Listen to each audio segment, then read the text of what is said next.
And now on Tucson Business Radio, let's find out how to be healthy, wealthy, and wise with your host, Karen Fisher.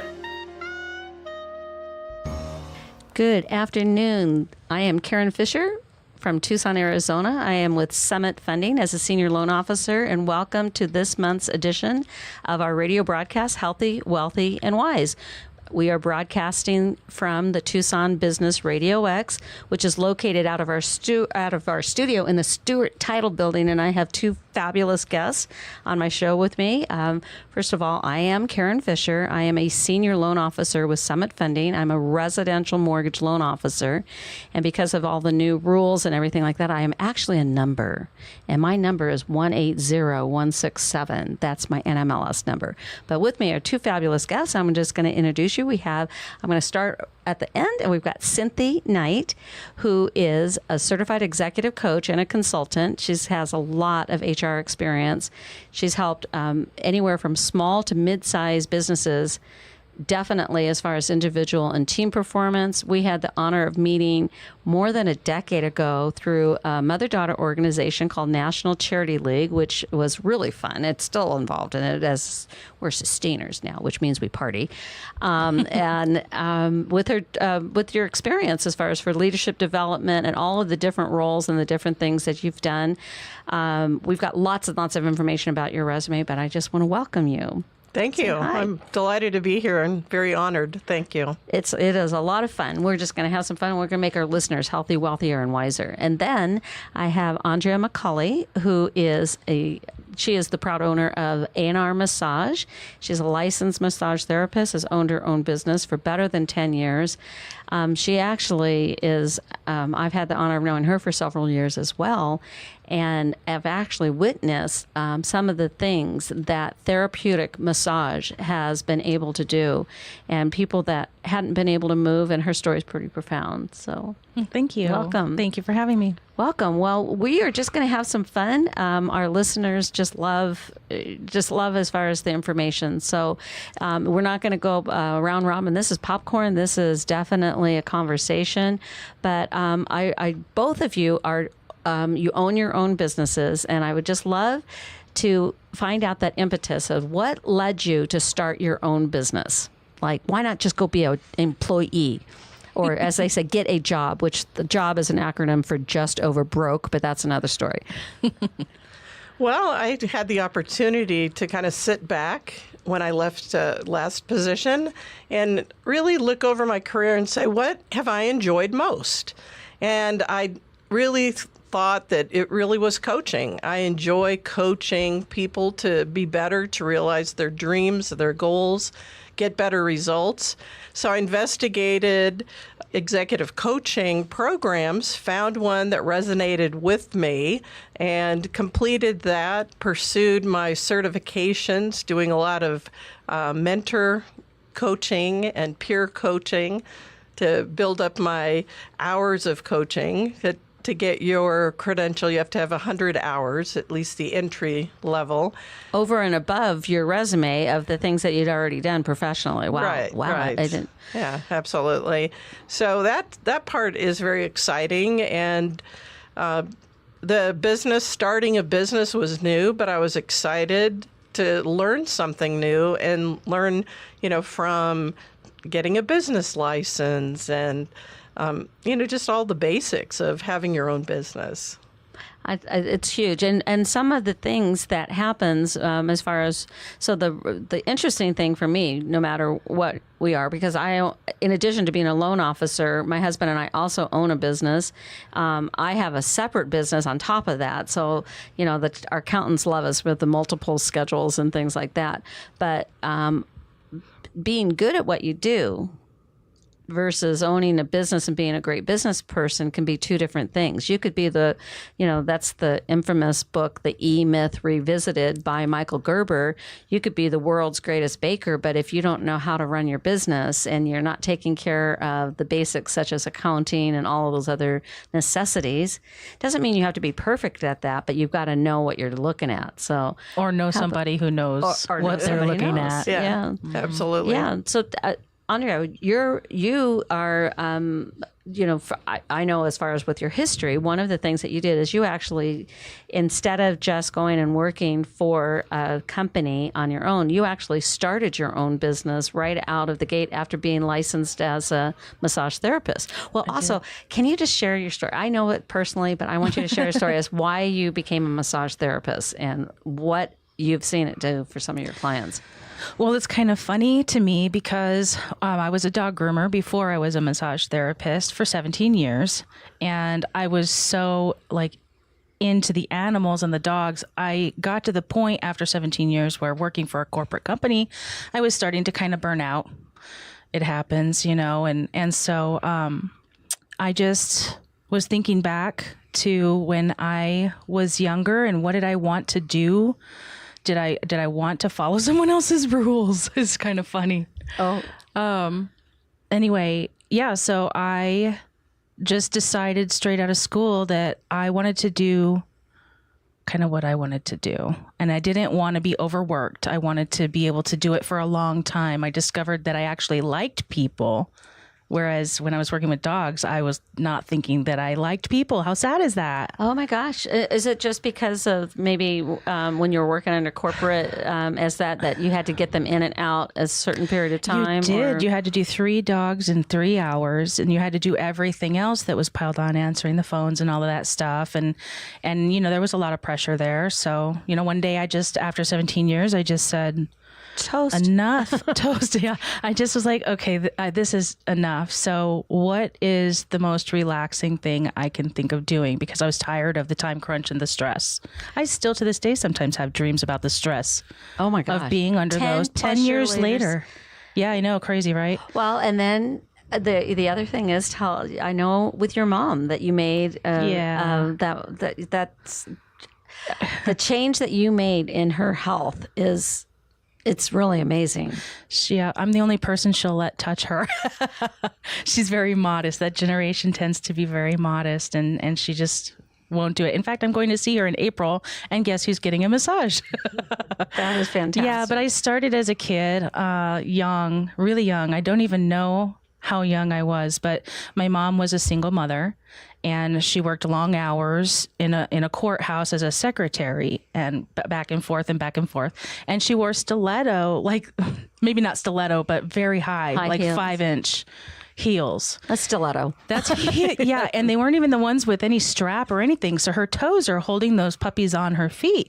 By the end of the day, she would come home and she would just be in tears, her feet, and her legs would be killing her. And she still had to do dinner, and she still had to bathe us. I remember I had eustachian tubes in my ears. So she had to really get down and dirty in there just to get me, to give me a bath. And so anyway, her feet would hurt and she would just kick her feet up. And my sister and I have a sister, she's 2 years younger than me, and she would grab one leg and I would grab the other. And, we would massage her feet and legs, and it made enough difference that she could get up and finish everything she had to do as a single mom. I think about the number of single moms or single parents, period.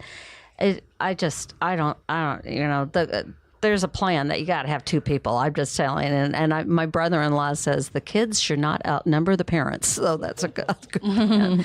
So very, very interesting. Yeah. Well, in terms of, as far as with you, Cynthia, just in terms of when somebody sees a coach, a lot of times people think of, they can think of coaches within the athletic arena. And now we've got lots of different people that are saying, all of a sudden they're just hanging up a shingle and saying, I'm a coach, I'm a life coach, I'm a this coach, I'm a that coach. But the certification that you have, talk to us a little bit about the difference between somebody that has gone through the certification process and what they've had to do versus somebody that just decides that they're going to be a coach. That's a really good question, and I'm involved with the International Coach Federation. I'm actually on the board for the Arizona charter chapter, and the International Coach Federation maintains the quality standards. Their core competencies, and an accredited program would include those core competencies, and has various requirements, ethics. So really going to a program that is accredited protects the client from someone who just decides, hey, I think I can do this. There's a lot more to it. And coaching, and there are different disciplines. As you mentioned, there are life coaches. That isn't my specialty. I'm an executive leadership coach. I do career transition, group coaching.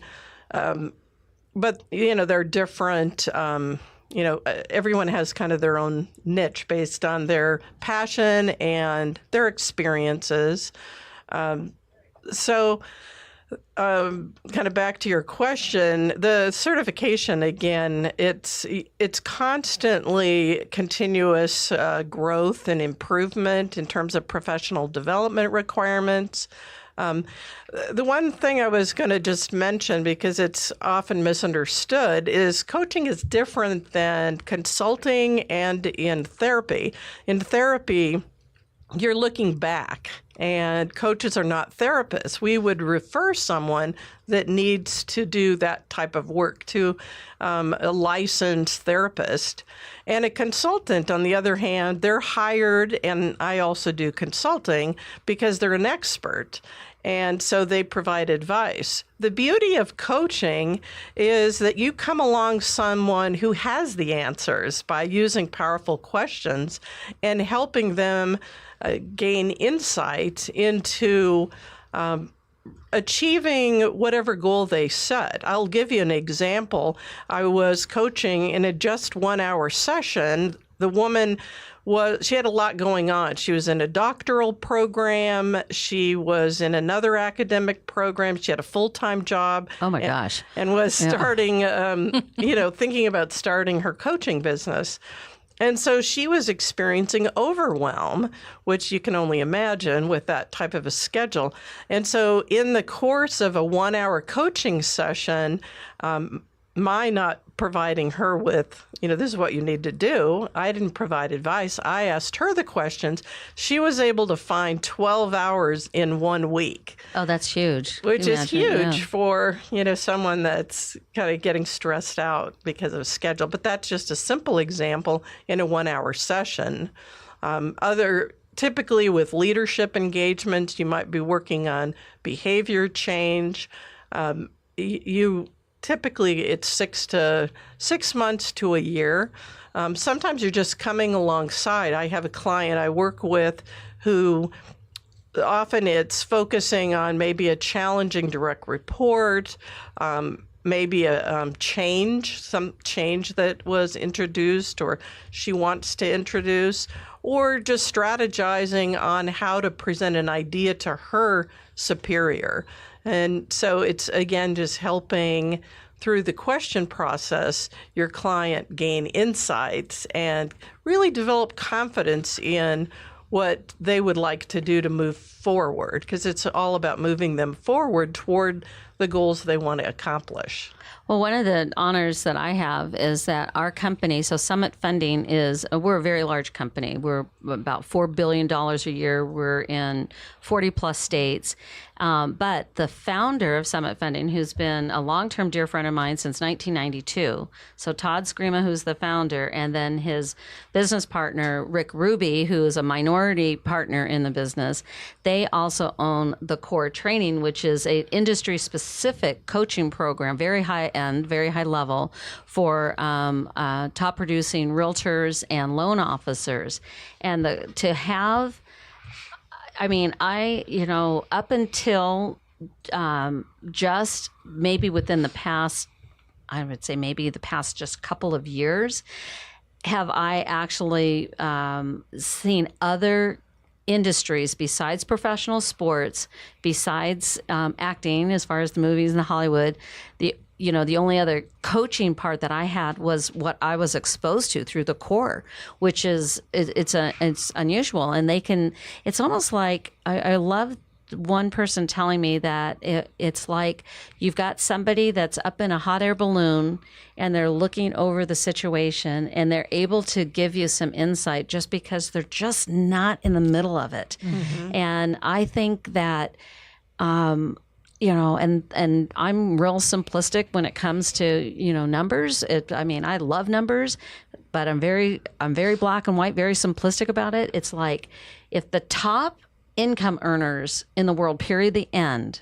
all have at least one, if not multiple coaches, then I need a coach. That was my thoughts. Yeah. And so I started with my first mentors and coach. Literally back in 1983. I've just that hunger for, doing it a little bit better. And I think for me, and I don't know if you've seen this, but a lot of women did not necessarily grow up with a sports model of team playing, having people that did that. Well, many, many years ago, I started at a young age. I was a competitive gymnast, and we had, not only did we have the coach for the entire team, but we also had individual coaches for each one of the individual events.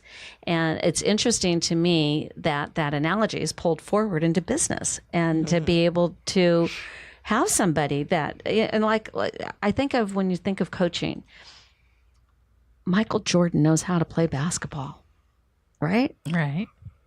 He had a lot of coaches. Why does he have he still has coaches. He has coaches that are even helping him in the gym just as he's aging, the way that he's aging, which is, he's not sitting on some rocking chair somewhere. Mm-hmm. So what I appreciate about Michael Jordan is he fell down many times, but he got back up. And probably through his coaches, figured out what needed to be done just to get that little piece better.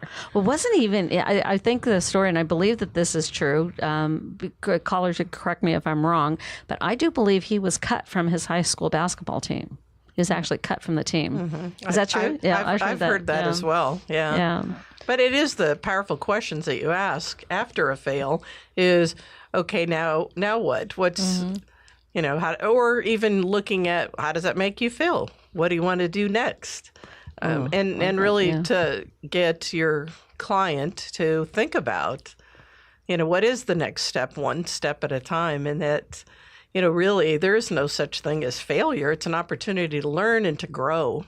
Mm-hmm. That's the other thing that I see happening a lot. And I'm rereading Think and Grow Rich by Napoleon Hill. A classic that everybody should just have by their nightstand, right? But one of the things that they were reminding is that the reaction that Thomas Edison had when his the whole laboratory burnt to the ground and lost, the, data and information on, they didn't have computers then. They lost all this data and this information on thousands and thousands of experiments. And instead of him crumbling and crashing and bemoaning the fact that it's burnt to the ground, he said, great, we get to start over with the things that we have. And I just think to myself that piece of resiliency is there. And so that ties in also as far as the massage, because one of the things that I think is super important about self-care is not selfish. So let's start there. But with the clients that you see, because our lifestyles are, you just described this woman, like, okay, she has like basically 6 jobs, right? Or whatever the case may be. And then, one of the things that you're talking about as far as, how much do you have on your plate? And if you're going to just keep adding more and more and more and more to your plate, what's going to happen? And what I see happens is illness. Yeah. I see people, there's a very old Chinese saying that says, if you don't take time for rest, you will be forced to take time for illness. Yep. And that's where, as a core self-care therapeutic massage, let's talk about that and how that changes. I think about when I even just see people at my office, how they're hunched over their computers and they don't even have the ergonomic keyboards yet. And it's like, why? Mm-hmm. So tell us more. Some of the things you knew, because I know you've helped people with frozen shoulders, the carpal tunnel, some of the other crazy. Tech neck is a big one. You were talking about computers, and now we have those cell phones and we have those iPads. It's called tech neck because we're hunched over looking down at these things. Oh. And so, massage can help with that by loosening up the muscles that are too tight and just lengthening out the spine again. Now, we don't work with the bones necessarily like a chiropractor would, but the massage therapist, the muscles are attached to those bones. If you lengthen those muscles, it all becomes longer and more open. Well, and then just in terms of just as far as some of the basic education, that the analogy that you had shared with me a long time ago, which I really liked, was about fascia. Can you explain that as far as with the orange and you use that? It was great. It was perfect. I wish I could take credit for that, but I actually heard that when I was in massage school 10 years ago. But yes, so I say fascia, potato, potato. Okay. It's one of those. It's your connective tissue, and it is what holds things together. It's what gives the body and the muscles shape. And so the analogy with the orange is that if you imagine you're holding an orange in your hand and you're just looking at it, the outside is the skin. And then if you were to start peeling back that skin, you see that white, pithy, they call it pith, I believe. Oh, okay. Around the orange. That is your first layer of fascia. That's your first layer of connective tissue. It's holding the skin onto the orange. Oh, okay. And then so you get some of that off of there, and then you're pulling your wedges apart. Mm-hmm. And each wedge has, its own skin around it. Again, imagine that to be fascia, a little bit deeper into the muscle or into the object. And then you get a little bit deeper when you break that wedge apart and you see all the little juicy little thingies in there. And each one of those has fascia around it. It's holding the shape and it's holding the hydration and everything, all that good stuff inside there. So it's the same way with the body.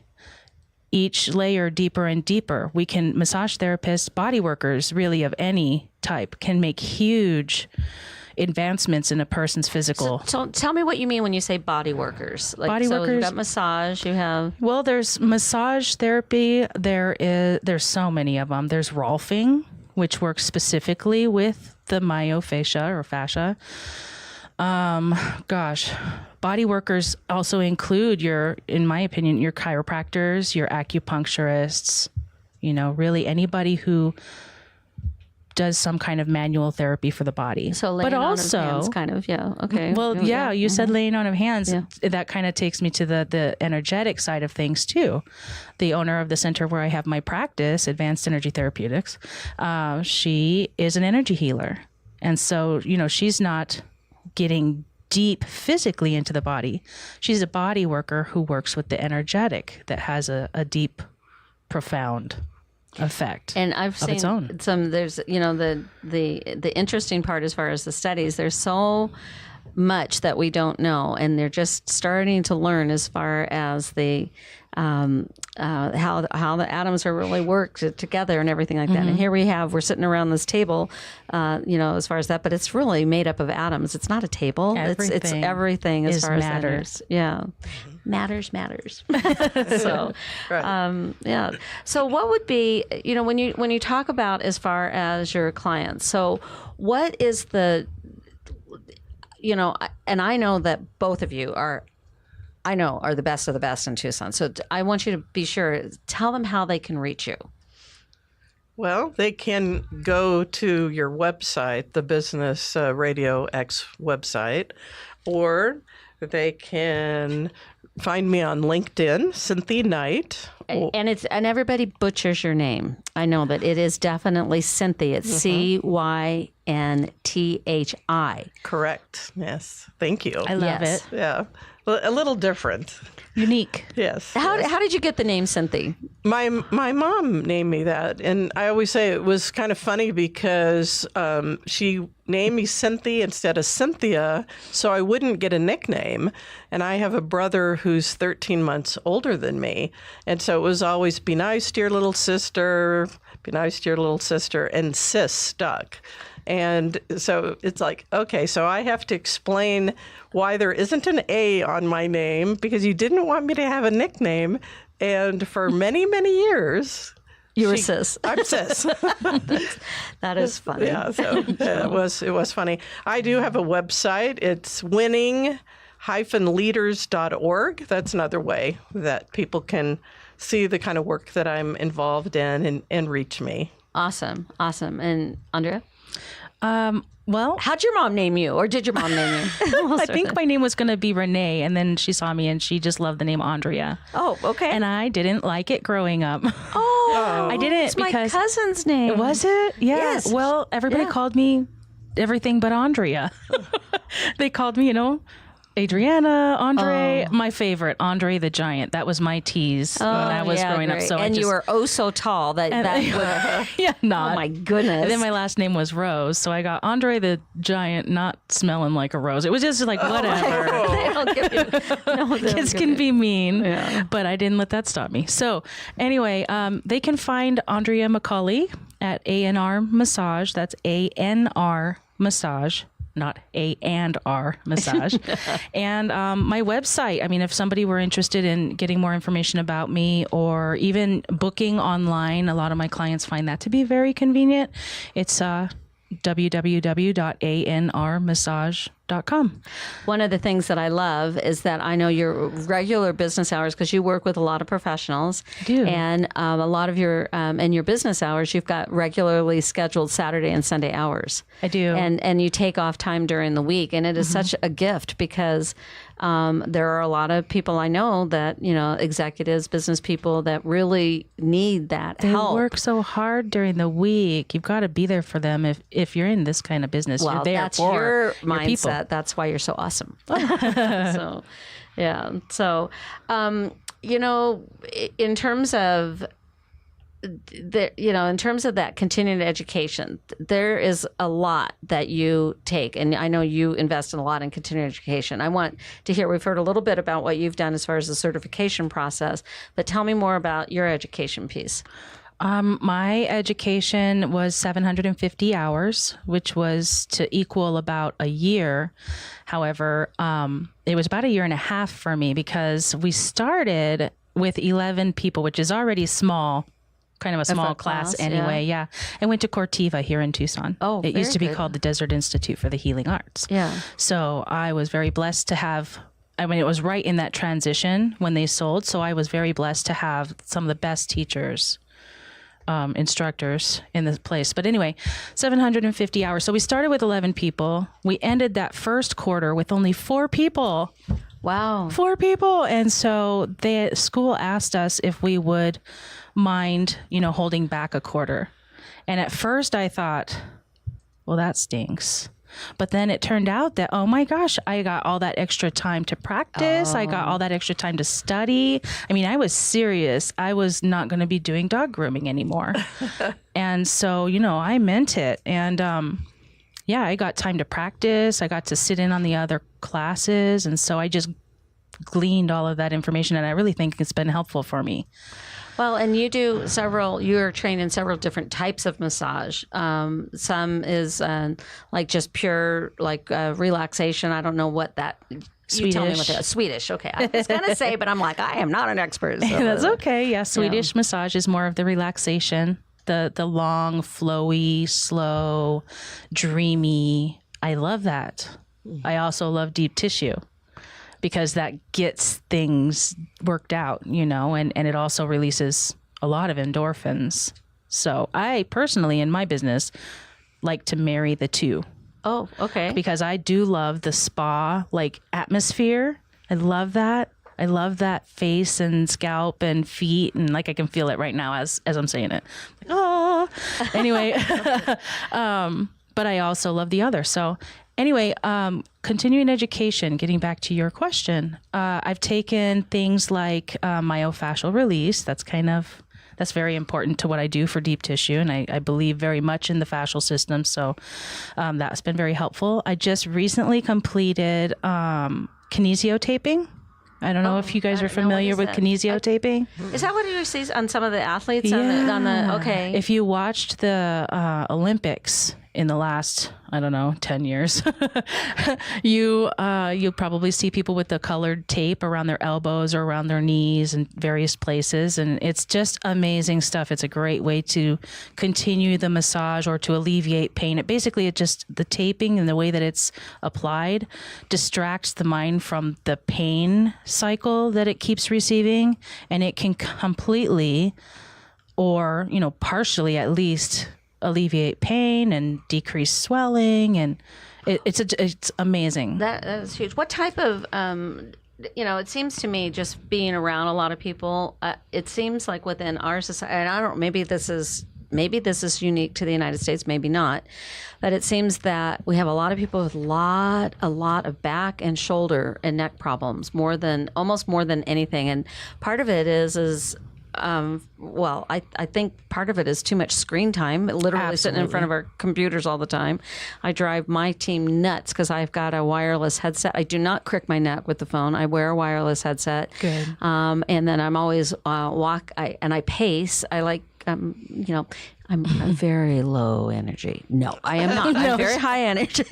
So I walk around like this constantly. I mean, wearing trails in the carpet. Yes, and then pretty much I'm also loud, so then I'm driving everybody nuts. But that's another story. That whole. What is it that you see the most of? Like, what is it? And I have to say, as a personal testimonial. You helped my mother-in-law, and she can't say her patients, but I can. She helped my mother-in-law, who was having some both anxiety issues. She was just moving into assisted living and everything that was going on, and then had done something that just really, she basically threw her hip out of alignment. And we figured it out in combination with you and also the chiropractor that she actually had, because she was using the walker, she was basically almost what you would think as far as the computer, but she was stooped over for the walker instead of standing upright the way that she should have been standing upright. And it just totally messed up her hip. Yeah. She was throwing one, it was Plus people are shuffling, they tend to shuffle with a walker because they're afraid they're going to bang their feet or trip over the walker. And so then they're not getting full extension and flexion and all of that stuff. It just goes right up the kinetic chain of the body and affects everything. But, boy. About the shoulders you were talking about, I have realized and learned that your shoulders is generally the number one place people hold stress. Also, the number two place, anybody have a guess? Your hips and your butt. He was knows. Yeah, and your abdomen, absolutely. Yeah. So, that's Mark, our producer, that says. Yeah. He was demonstrating for us. Very good. Well, in terms of Cynthia, with the clients that you're working with, where are you seeing that they are holding stress? Because sometimes I look at people and they're just like, oh my gosh, they're like wound tighter than a drum. Well, I think, you always get back to self-care, and, when you're coaching a client and it surfaces, then you're really going to ask them, what are you doing to take care of yourself? Because there's no question that it impacts your performance. It impacts the way you speak to other people, your sensitivity, your emotional intelligence. You're not at your best. You're not being your best self. And, really you're trying to coach them to be their best self and to really be able to tell what's getting in their way from being their best self. And where do you think that is? I have some theories. I think there's this, it always boils back to, maybe those messages that you heard as a kid, and sometimes they were said in jest, but sometimes the way, the way our children ears hear that versus our adult ears are two different things, or those patterns that repeat themselves because it's familiar. Not that it's necessarily good, but it's familiar. An example of that, McDonald's hamburgers has proven that consistency is more important than quality. And they have a very solid business model that works, but it's you don't necessarily refer somebody, oh, let's, I'm referring you to this McDonald's restaurant, that it doesn't happen that way. But I think people do default to what's familiar, whether it's good or not. Right. And when it's getting in their way, and typically they get feedback in a corporate setting, they have a performance review and their boss says this needs to change. So then, from a coaching point of view, you're asking questions to help them come up with what's driving that behavior. You're looking at, is there a particular person that tips you off?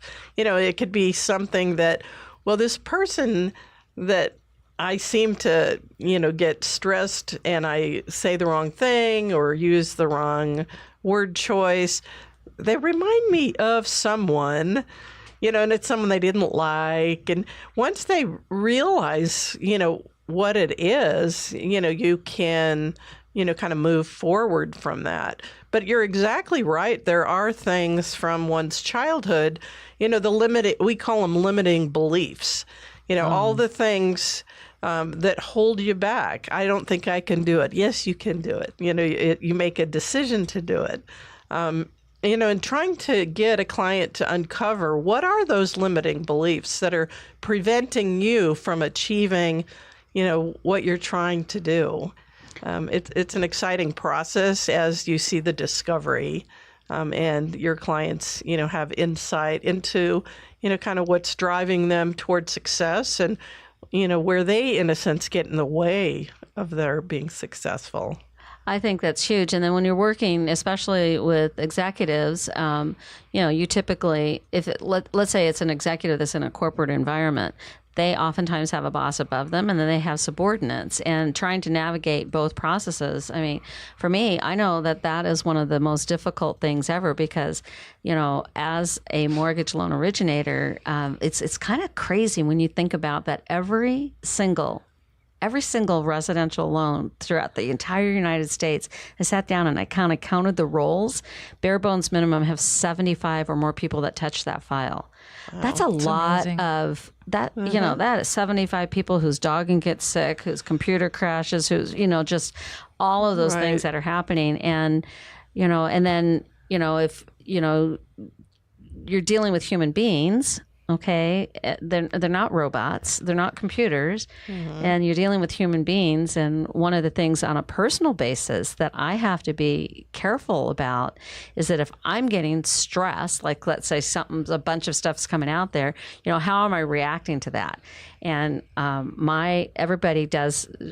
I would love to see what is it that triggers you and what is it that releases you? What triggers me as far as that is that all of a sudden I feel like I'm getting behind and I've got piles of, and one of the things that is interesting, and this is, I'm working personally with my own coach on, is limiting the number of, interruptions in a day. You want to say that interruptions are distractions, and I'm not saying that I get interrupted by the people. I'm fine with that. But there's so many multiple channels or ways for people to connect with us these days.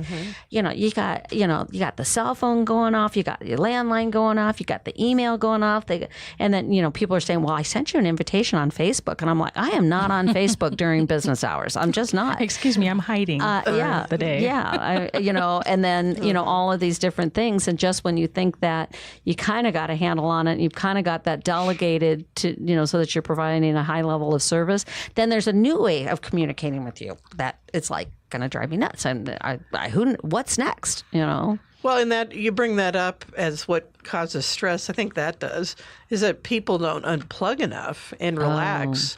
They don't get enough sleep. They don't eat healthy. They don't exercise enough, and all of that plays into how you show up at work. Yeah. And how you show up. With whatever the kind of work it is. And people think that they show up better than they do because you really look at how do your direct reports see you showing up? How does your boss see you showing up? How do your coworkers or other stakeholders see you showing up? And often there's a big gap between what you think and how others perceive you. What's a great way of asking that? Like if it's an informal thing, what's a great way of asking that? Like, I'm very direct, and I kind of expect people, which is not good. I'm direct, and I expect other people to be direct, and it's not healthy because sometimes people, I've been on a personal basis, I've been saying, well, I scare people. I'm like, I scare people? Or they've said, the funniest thing, I think I shared this on the phone with you, people will, they'll meet me first over the phone, and then they'll say, You're much shorter than you sounded on the phone. And I'm like, how does one sound short? I don't know what that is, but, answering that question, I think having a trusted colleague, but as a rule, people aren't going to tell you the truth. They're not going to. Because it's not safe. They don't want to damage the relationship. They're not sure how you'll take whatever they say. But if you have a trusted colleague that will tell you the truth, that can be really valuable. But there are a lot of assessments. I'm certified in one, the Leadership Circle.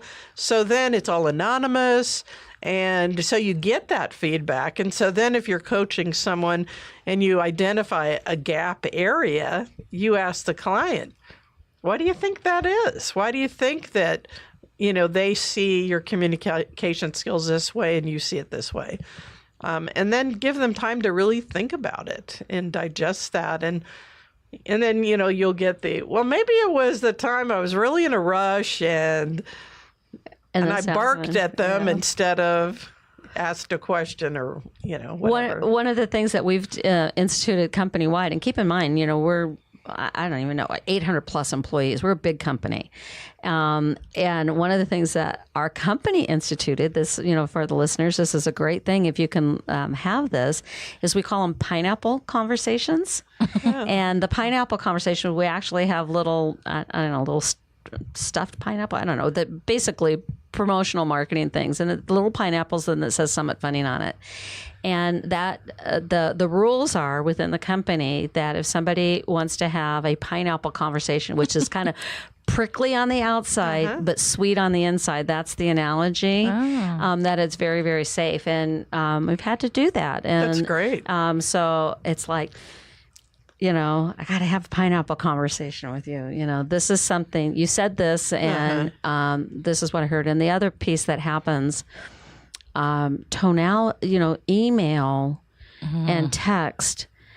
I've had to learn to make sure that I am double checking. Like if I get an email that seems really snarky, oftentimes what I will do is I'll pick up the phone and say, hey, actually, that's a pet peeve of mine to say, hey. I don't say, hey. Hey. It drives me crazy. We actually had a penalty jar where every time somebody said, hey, they had to put quarters in the jar. And we had enough for a whole happy hour.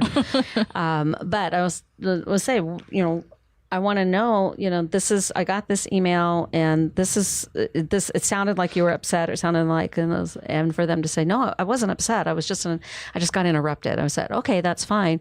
Or, yeah, I was a little irritated at you, and this is why. And they do say that we judge ourselves by our intentions. Everybody else judges us by our results. It's just in terms of as far as the business. So, what triggers you? I mean, like I have to, like one of the things that if I've got all this stuff happening, I have to get into that correct mindset as soon as I am walking in that door or meeting that client, and just, I turn off my phones, turn off all the beepers, turn off all those noises so that when I am with that client, that they have my full attention, because it's that multitasking piece makes me, it makes me, well, first of all, I can't focus on multiple things. It's like a cluttered room, but it's in your head. It drives me bonkers. Yeah. And so you have to clear out that space. It's sticky. It's really sticky too. Yeah. It's like, and it grows. Doesn't the clutter grow? How does it grow? It does. By not clearing out that space. Yeah. Is my answer. Yeah. What do you think, Coach? Yeah, tell me about that. Yes. How does that make you feel? How does that make you feel? Tell me about that. Yeah. When you have clutter. It's interesting, though. The research now says you can't multitask, that the brain is capable of focusing on one thing, which has been really good, all the brain research, because some feel like I can do 50 things at once, and they do 50 things poorly. Oh, yeah. So that's been really good, all the brain research in supporting the need to kind of unplug and, move your technology. And there are a lot of things on setting up some kind of a strategy. I'm going to check email, once an hour or at the beginning of the day, the end of the day, whatever makes sense. Turning the beeps off, because what a lot of people are finding, not unlike what you're saying, the distractions, every time you get a new email, a new text message, you're getting beep, beep, beep. And so you lose the ability to concentrate on, important tasks. It's the concept of the jar. You put the big stones in first, and, you have to make sure that you have that focus time for those big stones. And you can add the other things, but I think we go down, some alley, if you will, when we get on email or you get on the internet. You want to research something for something you're working on, and suddenly, oh, that looks interesting. Mm-hmm. Yeah. Facebook. Oh, yeah. And then it just, just be sucked into the vortex. That's for sure. Yeah. Hours later, oh. So how does the massage therapist recharge your own batteries? Because the one thing is that you expend a tremendous amount of energy. Yeah. And I would think, if that person that you were working on had a lot of, like our previous guest talked about, head trash or this, that, and the other, and their energy is there and they're kind of negative Nelly, how do you recharge? You're right on my brainwave. Are you reading my mind? Oh, probably. Maybe I could. It could be. Yeah, it's physically a demanding job. I love what I do, don't get me wrong, but it is physically a demanding job, but also you're coming into contact with, four for me a day people, and all of them come in with their own, like you said, head trash or energy, and it's something that we have to sometimes guard ourselves against in order to not take that on. And the more empathic, a person is, the more easily they take that stuff on themselves.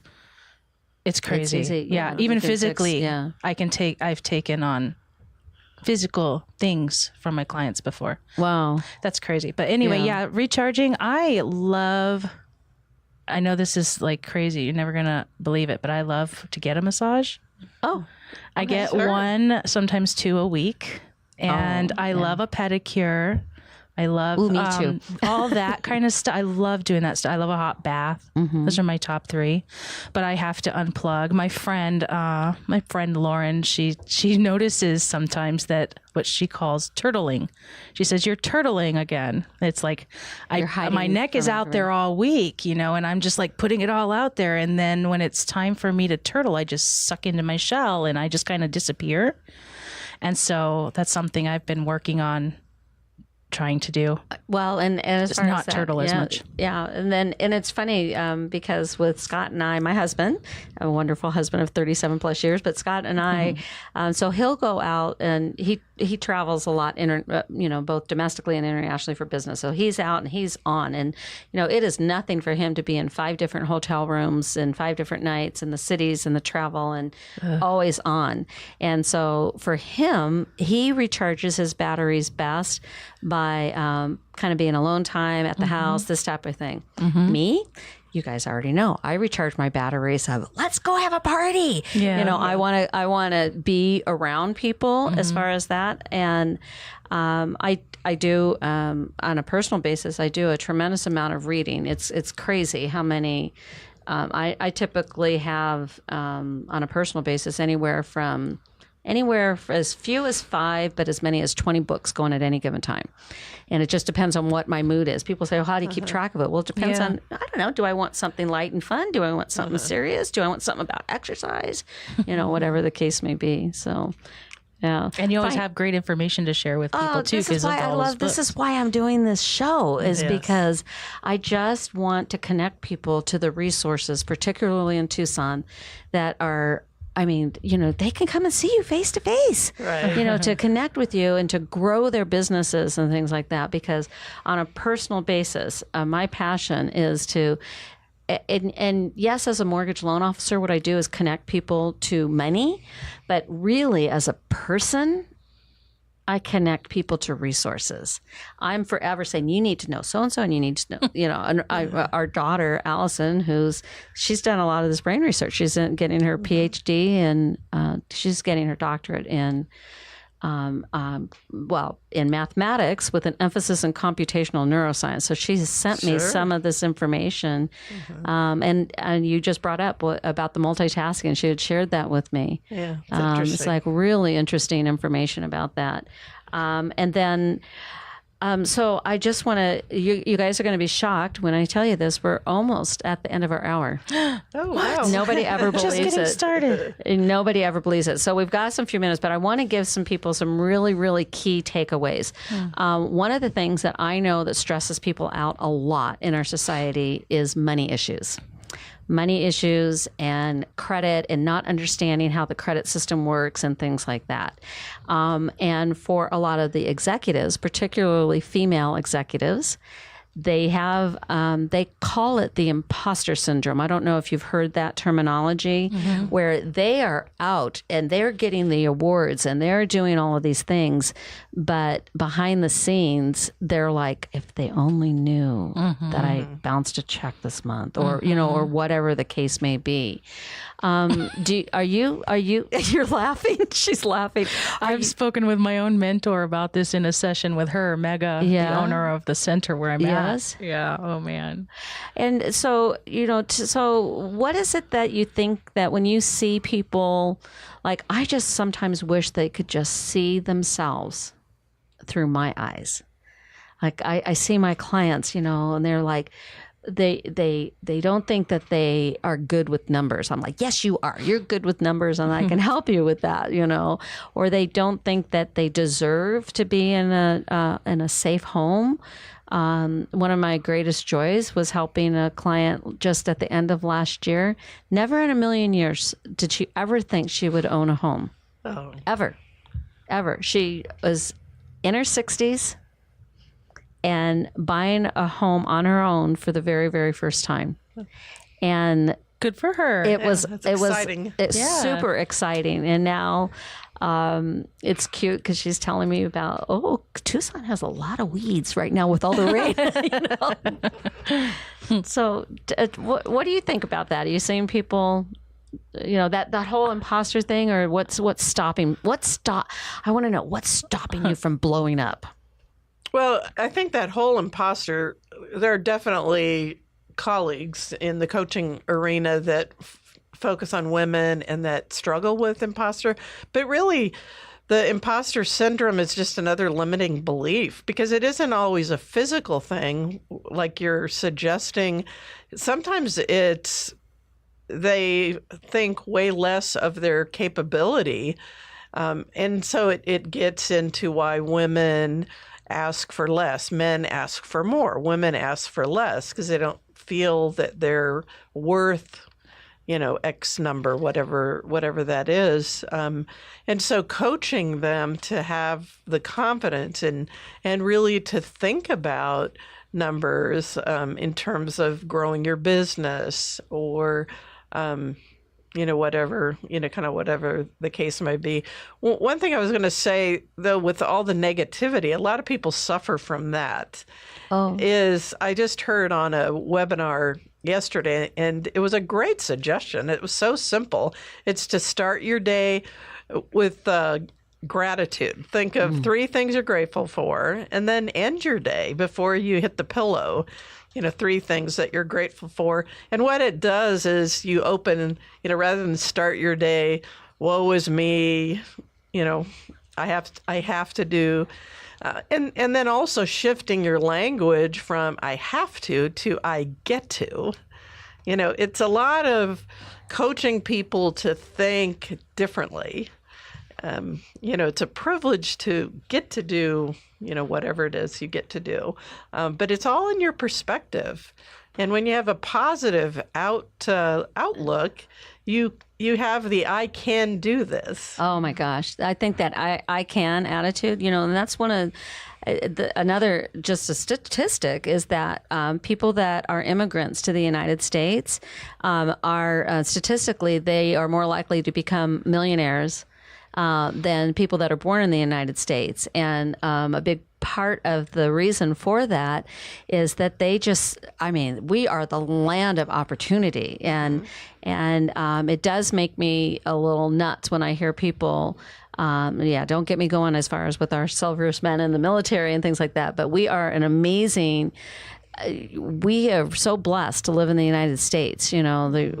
We've got so many opportunities here, and in terms of the resources that are available to us, because nobody's sitting there saying that you can't because you weren't born into this class or this, that, or the other. It doesn't matter. It doesn't matter where you're from.